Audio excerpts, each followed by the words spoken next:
नमस्कार दोस्तों, खूनी मंजर में आपका स्वागत है। तो आइए शुरू करते हैं आज की कहानी। जीवन ने जैसे ही आईने में अपना चेहरा देखा, उसकी धड़कनें तेज हो गईं।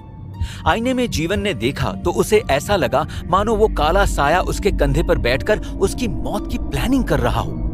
वो साया बिल्कुल उसकी परछाई जैसा लग रहा था, पर वो उसकी परछाई से बहुत बड़ा और दिखने में भयानक था। उसकी आंखें लाल और चमकीली थी।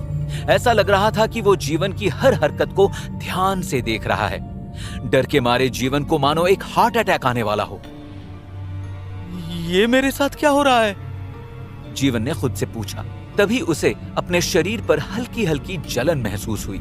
उसने अपने हाथ की तरफ देखा, जहां एक धुंधली परछाई उसके कंधे से लेकर उंगलियों तक लिपटी हुई थी। ये साया मेरे बदन पर कैसे लिपटा? जीवन ने मन ही मन सोचा। क्या ये बीरभूम टनल से ही मेरा पीछा कर रहा था? उस वक्त तो मुझे कुछ भी महसूस नहीं हो रहा था, पर क्या ऐसा हो सकता है कि मेरे आईने में झांकते ही ये साया मुझसे लिपट गया हो? एक मिनट, कहीं ये वही साया तो नहीं जो मेरे लिए लालटेन लेकर आया था? जीवन परेशान और बहुत डरा हुआ था।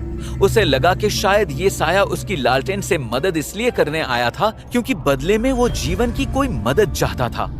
उसने उस साये से पूछा कि आखिर वो उससे क्या चाहता है। कुछ समय के लिए साये ने कुछ नहीं कहा। वो बस उस मंदिर के कमरे में अपनी काली शक्तियां बिखेरता गया। वो और बड़ा होता गया और जीवन के कंधों का बोझ धीरे धीरे और बढ़ता गया।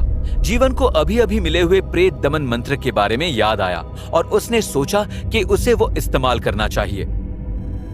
वो तुरंत ही मन उस मंत्र का जाप करने लगा। प्रेत पिशाच निकट नहीं आवे, महाकाल जब नाम सुनावे। प्रेत पिशाच निकट नहीं आवे, महाकाल जब नाम सुनावे। साया जोर से गुर्राया। नहीं, ये मंत्र पढ़ना बंद करो। मेरा दमन मत करो, मेरी मदद करो। शक्तिशाली होते हुए भी वो साया बीज मंत्र के सामने बिल्कुल असहाय था। उसकी आवाज में हजारों सालों का दर्द छुपा हुआ था। जीवन ने अपने डर को काबू में रखते हुए उस साये को फिर से पूछा, बताओ मुझे क्या चाहते हो, वरना मैं इस बीज मंत्र से तुम्हारा नाश कर दूंगा। वैसे तो जीवन डरा हुआ था, पर उसने खुद को याद दिलाया कि वो एक निशाचर है, एक काल योद्धा है। मुक्ति, उस साये ने जीवन से घुर्राते हुए कहा। वो साया जिस भाषा में बात कर रहा था वो कोई इंसानी भाषा नहीं थी, पर फिर भी जीवन को उस भाषा को समझने में कोई मुश्किल नहीं हो रही थी। जीवन कुछ बोलने ही वाला था कि तभी उसके कानों में एक अजीब सी आवाज गूंजी, जैसे किसी के पैरों में बंधे घुंघरू बज रहे हों। छम छम छम छम। पहले तो घुंघरू की आवाज धीमी थी, फिर वो धीरे धीरे तेज होती चली गई, मानो उस कमरे की तरफ आ रही हो। लगता है कोई आ रहा है। जीवन ने खिड़की की तरफ देखा, लेकिन बाहर कुछ नहीं दिखा। घुंघरू की आवाज अब इतनी तेज हो गई थी कि मानो कोई दरवाजे पर ही खड़ा था। कोई कमरे के अंदर आ रहा है। मैं क्या करूं? जीवन ने खुद को संभालने की कोशिश की। तभी उसकी नजर कमरे के कोने में रखे पुराने संदूक पर पड़ी। डर और बेचैनी के मारे उसने संदूक के अंदर छिपने का फैसला किया। उसने जल्दी से संदूक का ढक्कन खोला और खुद को उसमें समेट लिया। घुंघरू की आवाज कमरे के अंदर आई और कोई कमरे के अंदर चलने लगा। छम छम छम छम। एक लय में चलते हुए घुंघरू की आवाज संदूक के चारों तरफ से आने लगी। डर के मारे जीवन का दिल इतना तेज धड़कने लगा कि उसे लगा कि कहीं उसके दिल की धड़कनों की आवाज बाहर न चली जाए। जीवन अपने हाथों से अपनी छाती को थामकर संदूक के अंदर बैठा रहा। तभी अपनी पीठ पर उसने कुछ चुभता हुआ महसूस किया। उसने हाथ पीछे किया और उसे संदूक में रखी एक पुरानी किताब मिली। किताब पर काफी धूल जमी हुई थी। जीवन ने किताब खोलकर उसके पन्ने पलटे, पर उसे अंधेरे में कुछ दिख नहीं रहा था। तभी उसने तंत्र मैट्रिक्स के पैनल से आशा की लालटेन निकाली और उसकी धीमी रोशनी में किताब पढ़ने लगा। किताब की स्याही बिल्कुल धुंधली है। न जाने ये किताब कितने वर्षों पहले लिखी गई हो। जीवन ने सोचते हुए किताब से धूल हटाई और उसे पढ़ने की कोशिश की। किताब की कवर पर लिखा था, श्रापित महारानी संघमित्रा। किताब के पहले पन्ने को पलटते ही जीवन को अजीब अजीब चित्र दिखाई देने लगे। उसके दिमाग में एक कहानी उभरने लगी, जैसे वो कोई फिल्म या सपना देख रहा हो। किताब में लिखा था, इस प्राचीन मंदिर में विधवाओं का बलिदान दिया जाता था ताकि बीमार राजा चंद्र प्रताप सिंह की उम्र बढ़ सके। संघमित्रा, जो उस समय इस किले की महारानी थी, उसने खुद इन बलिदानों का नेतृत्व किया। लेकिन जब उसने राजा की छोटी बहन राजकुमारी पत्रलेखा का बलिदान देने की कोशिश की तो राजकुमारी ने संघमित्रा और इस मंदिर को एक भयानक श्राप दिया। वो सारी आत्माएं जिनका इस मंदिर में बलिदान दिया गया है, वे हमेशा यहां भटकती रहेंगी। राजा कुछ ही दिनों में मर गया और महारानी भी उसी हवन कुंड में कूदकर मर गई जहां उन हजारों विधवाओं का बलिदान दिया गया था। मरने के बाद महारानी संघमित्रा के घुंघरुओं में उनकी आत्मा बस गई। वो घुंघरू अब भी इस मंदिर में घूमते हैं। जो भी इन घुंघरुओं को छूता है वो इस श्राप का हिस्सा बन जाता है। जीवन के रोंगटे खड़े हो गए।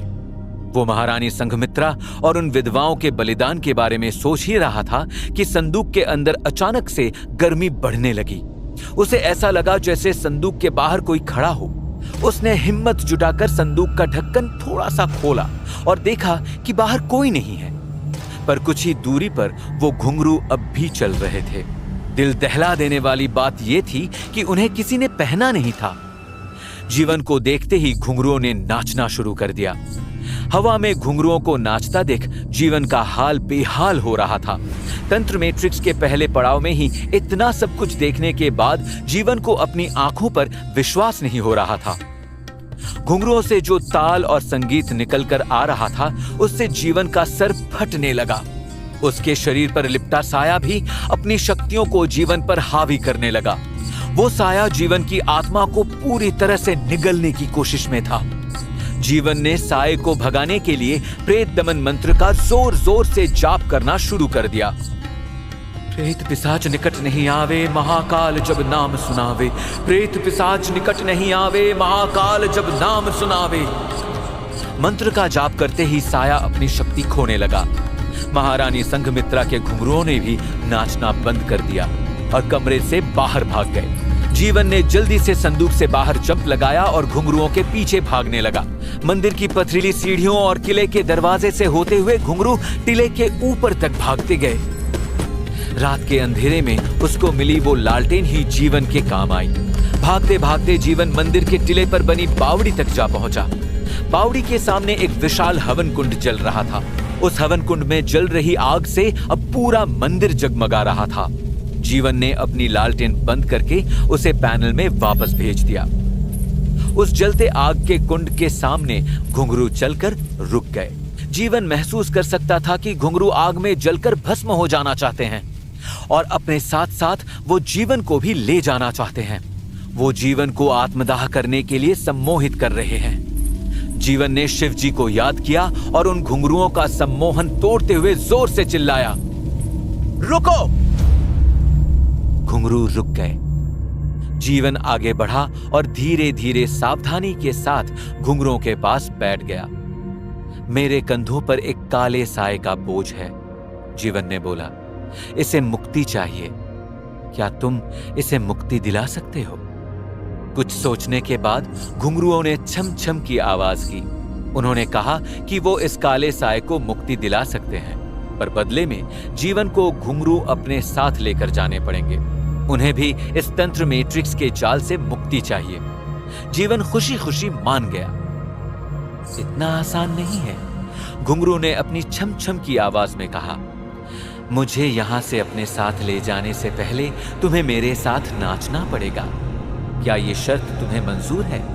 मैं तुमसे वादा करता हूं कि मैं तुम्हारे साथ जरूर नाचूंगा। जीवन ने कहा, मैं भी तुम्हारे साथ नाचने को तैयार हूं। घुंघरू फिर से हवा में तैरने लगे और छम छम करके एक ताल में नाचने लगे। तुम्हें ठीक मेरी तरह नाचना होगा। अगर तुम्हारे कदम डगमगाए और मेरे कदम से कदम ना मिला पाए तो ये साया तुम्हारी जान ले लेगा। साया भी अपनी शक्ति दिखाते हुए गुर्राया। जीवन ने एक गहरी सांस लेते हुए हामी भरी और अचानक से एक अद्भुत धुन बजने लगी। जैसे ही वो संगीत बजने लगा, घुंघरुओं ने अपने खूबसूरत नृत्य का प्रदर्शन किया। घुंघरू के स्टेप्स कॉपी करना इतना आसान नहीं था। जीवन ने ठीक वैसा ही नाचने की कोशिश की, पर उससे वो नाच हो ही नहीं रहा था। ये देखकर वो काला साया जीवन पर हावी होने लगा। तभी जीवन ने अपना राम बाण निकाला और अपने ब्रेन ओवरलोड को ट्रिगर किया। उसने रिवाइंड कर करके घुंघरू के स्टेप्स को अच्छे से पढ़ा और फिर उसने नाचना शुरू किया। जीवन को कदम से कदम मिलाकर नाचता हुआ देख घुंघरू भी और जोर से नाचने लगे। तभी उस हवन कुंड के चारों तरफ मंदिर में छुपी हुई और भी ढेर सारी आत्माएं इकट्ठा हो गईं। ये सारी आत्माएं जीवन से मुक्ति की मांग कर रही थी। ऊपर से ब्रेन ओवरलोड का इस्तेमाल करने के कारण जीवन का सर दर्द से फटा जा रहा था। जीवन ने घड़ी देखी। ये पड़ाव खत्म होने में अब भी 7 मिनट बाकी थे। जीवन ने उन आत्माओं को न देखते हुए अपना पूरा ध्यान घुंघरुओं के डांस स्टेप्स को कॉपी करने में लगा दिया। वो पूरे 6 मिनट तक घुंघरुओं की ताल पर नाचता रहा और उसके चारों तरफ मंडराती आत्माएं उसकी ऊर्जा खींचती रही। और 1 मिनट। जीवन पूरी तरह थक चुका था। उसके कदम लड़खड़ा रहे थे, पर वो स्टेप्स मिस नहीं कर रहा था। 10, 9, 8। समय अब थोड़ा ही बचा था और उतनी ही बची थी जीवन की ऊर्जा। फिर भी वो घुंघरुओं से ताल मिलाकर नाचता रहा। 3, 2, 1। जैसे ही समय खत्म हुआ, जीवन बेहोश होकर गिर गया। जब उसकी आंखें खुली तो वो अपने कमरे में वापस पहुंच चुका था। उसका सर अब भी चक्कर खा रहा था और उसके पूरे बदन में अभी भी हल्का हल्का दर्द था। उसने अपनी नीली दवाइयों की बोतल को फर्श पर ही पड़ा पाया। उसने कुछ गोलियां ली और बिना पानी के निगल गया। तब जाकर उसका सर दर्द थोड़ा कम हुआ, पर जीवन को फिर भी अपनी आंखों के बीच कुछ भारी महसूस हो रहा था। थोड़ी देर बाद जब जीवन खड़ा हुआ और उसने अपने माथे पर लगे चांद के टीके को हल्के से छुआ, तब तंत्र मैट्रिक्स का पैनल बिल्कुल उसकी आंखों के सामने खुल गया। पहला पड़ाव, बीरभूम टनल, कुशलता पूर्वक कंप्लीट करने पर आपको बहुत सारी बधाइयां काल योद्धा। सिस्टम की आवाज बोल पड़ी। आपका अनुभव बढ़कर 20% हो गया है। आपने इस चुनौती में 2 इनाम और 1 बीज मंत्र जीता है। पहला इनाम आशा की लालटेन, दूसरा इनाम नाचने वाले घुंघरू और साथ ही एक प्रेत दमन वाला बीज मंत्र। जीवन के पैनल में दोनों इनाम और बीज मंत्र दिख रहे थे। वो उन्हें देखकर गर्व से मुस्कुराया। उसके मन में अब भी एक सवाल था। तंत्र मैट्रिक्स में मुश्किल के समय मुझे बद्री भैया की आवाज सुनाई दी, पर वो है कहां? गेम का पहला पड़ाव तो मैंने पार कर लिया है, पर मैं बद्री भैया को कैसे ढूंढूं? क्या मुझे उन्हें ढूंढने के लिए उस तंत्र मैट्रिक्स में फिर से घुसना पड़ेगा? जीवन ये सोचते सोचते अपने कमरे में आगे पीछे चल रहा था। तभी उसे अपने कंप्यूटर टेबल पर एक पेपर का टुकड़ा पड़ा हुआ दिखाई दिया। जीवन ने उस पेपर के टुकड़े को पलट कर देखा। उस पर किसी का नाम, फोन नंबर और एड्रेस लिखा हुआ था। जीवन ने उसे ध्यान से पढ़ा। Bhaskar Chaudhary, chief of public security department, Bara Bazaar, Calcutta. क्या जीवन को तंत्र मैट्रिक्स के अंदर फिर से जाना पड़ेगा? क्या पता चलेगा उसे भास्कर चौधरी से? क्या वो बद्री भैया को ढूंढने में जीवन की मदद करेंगे? जानने के लिए सुनिए तंत्र मैट्रिक्स का अगला एपिसोड। अगले एपिसोड में व्हाट अ जोकर! क्लास में जीवन को एक लड़की की आवाज सुनाई पड़ी। जीवन ने गुस्से से पीछे मुड़कर देखा और 1 सेकंड में ही उसका सारा गुस्सा पिघल गया। उसे जोकर बुलाने वाली लड़की कोई और नहीं बल्कि समायरा मल्होत्रा थी। Samaira Malhotra, actor, singer, model, इस कॉलेज के हर लड़के की सीक्रेट क्रश। वो समायरा मल्होत्रा जो पिछले साल की मिस टीन कोलकाता थी। जीवन समायरा पर कैसे गुस्सा हो सकता था? उल्टा जीवन तो खुश था कि कम से कम समायरा ने उसे जोकर तो कहा। इसी बहाने हो सकता है उसे जीवन का नाम याद रह जाए।